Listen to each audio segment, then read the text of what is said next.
Itu bisa melalui misal cerita-cerita. Dongeng.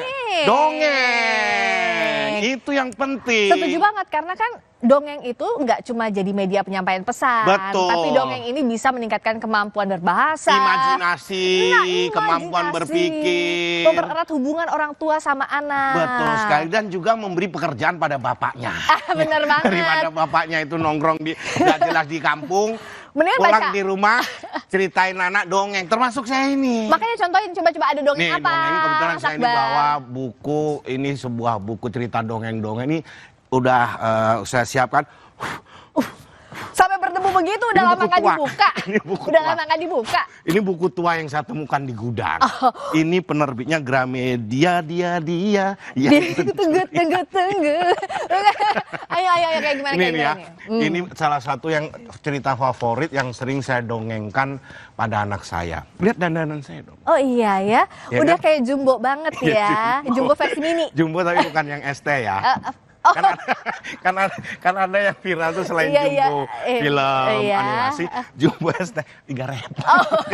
Ini yang Jumbo ST. Oke, lanjut dongengnya apa nih, Oke. penasaran tahu. Dengerin. Dengerin, oke. Lu kalau bisa jadi intronya. Oh, boleh. Ini gitu. Main di C. Ah, oke. Main di luar aja lu, main di luar. Duluan Oke ya. Nih, Lanjut. kamu intro ya. Pada suatu malam yang sunyi, Kukru, kan sunyi ya? Kukru. Iyalah, Iya. sunyi, iya benar. si kancil masih terjaga dari tidurnya. Ia menolak ngantuk Aku nggak mau tidur.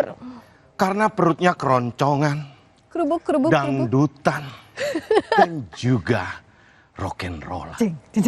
Enggak dong. Akhirnya si kancil pun mengendap-endap keluar rumah dan bergegas menuju kebun Pak Tarjo. Pak Tarjo yang jual ikan bakar dekat sini. Dia Di sekarang Palmerah. punya Oh kebun bukan. juga. Oh punya kebun juga. Oke. Dan tak lain dan tak bukan, incarannya cuman satu. Apa itu? Buah timun suri matang yang berwarna merah kuning keemasan itu. Mungkin dia mau buka puasa. Mungkin. Iya. Langkah kecilnya pun tak terdengar. Membuat si kancil merasa aman. Namun tiba-tiba angin terasa lebih dingin dari biasanya.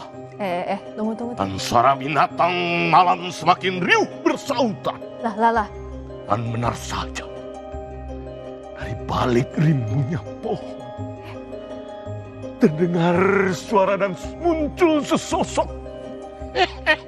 Udah, stop. Ini sih atuh horor, namanya horor bukan dongeng. Gimana anak mau tidur tapi dibacainnya dongeng horor, ini namanya.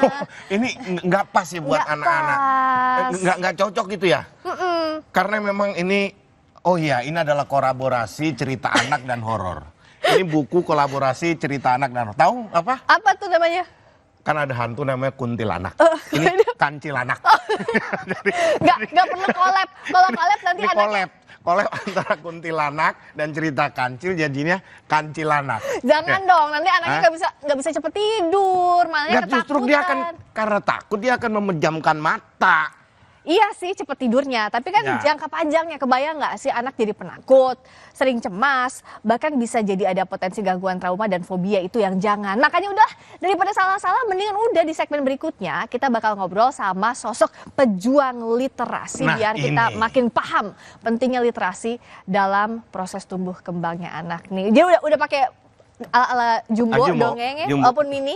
Iya kan, Tujuannya kata-kata- untuk? kita kan kalau ingat kan, kalau jumbo kan biasanya gede tuh. Aha. Yang ini kenapa kurus? Karena? Saya hanya ingin mengingatkan, kemarin Menteri Kesehatan bilang kalau celana ukurannya 33, badan gendut itu lebih cepat menghadap gitu ya. Nggak tahu gitu. menghadap kepala sekolah atau menghadap siapa lah. Kan Iya. memang cepat menghadap kata Iya. Menteri Kesehatan. Jadi ini udah diukur, udah bukan 33. Udah bawah bukan dia, 33. saya kecilin. Oh, udah Ya, saya dikecilin. kecilin ya, dengan cara mengecilin pendapatan, otomatis ini badan kecil sendiri. Ya, jangan juga Badan ya. kecil sendiri. Ya, jangan. Ini hanya anjuran Menteri Kesehatan yang viral kemarin itu Betul. loh. Tidak hanya nutrisinya tapi sampai ke otak nih harus. Oh iya, Dengan- oke. Dengan Oke. literasi yang baik. Oke lah, bagaimana kisahnya nanti Sapa Indonesia Malam akhir pekan akan membahas lengkapnya bersama saya Friska Clarissa dan Akbar Kobar.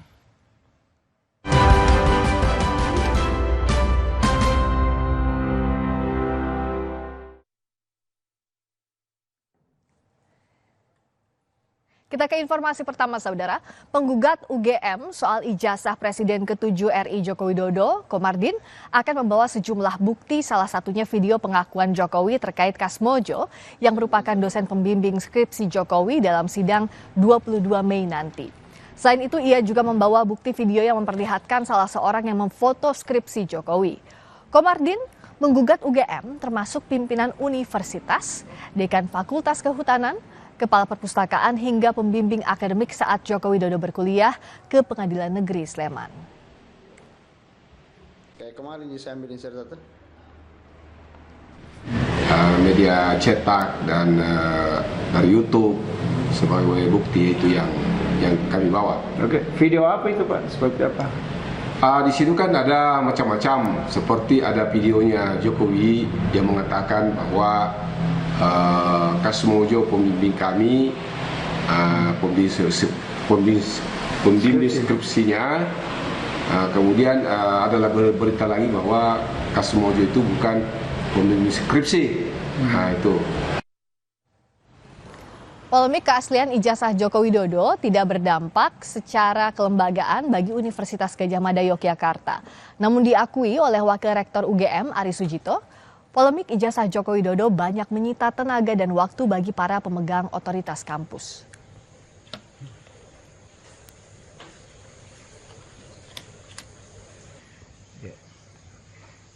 Pak Ari,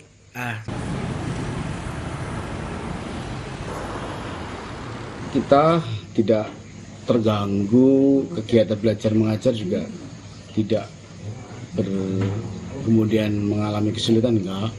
Kegiatan kerjasama dengan berbagai pihak juga berlangsung dengan baik, dengan kementerian, dengan Pemda, maupun dengan pihak swasta, maupun bahkan kerjasama dengan luar negeri, MOU juga jalan dengan masyarakat, kegiatan aktivitas belajar mengajar secara substansial dan proses-proses prosedural juga oke.